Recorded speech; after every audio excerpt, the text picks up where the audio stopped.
This book commemorates the quincentenary of Columbus's arrival in the Americas, but it does not celebrate his achievements.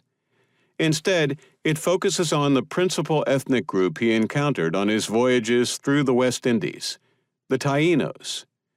Who were the Tainos? Whence came their ancestors? How did they evolve and become dominant in the West Indies? Why did they decline and disappear under European rule? What innovations did they contribute to the rest of the world? The book attempts to answer these questions. It is addressed not only to my colleagues in academia, but also to the interested public. I have attempted to make the writing more accessible to the latter by using the more familiar names for peoples and cultures, locations, and periods, unless they are wrong or misleading, and by limiting myself to the more reasonable hypotheses. In addition, I have cited secondary references to the early literature, for they are more readily available to non-academics who seek further information.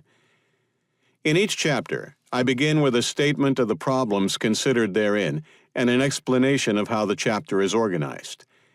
After inferring the solutions to the problems from the pertinent lines of evidence, I summarize the results of the research and discuss its implications.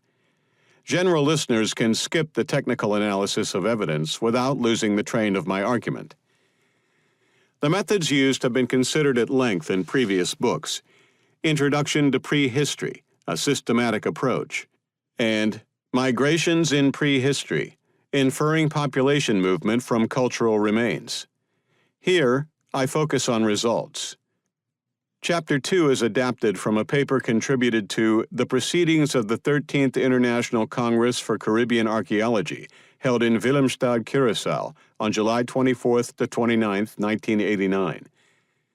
Chapter 4 is drawn from the Taino chapter in my last book, Migrations in Prehistory, and from an article published in a symposium volume sponsored by the Centro de Investigaciones Indígenas de Puerto Rico, Early Ceramic Population Lifeways and Adaptive Strategies in the Caribbean, edited by Peter E. Siegel.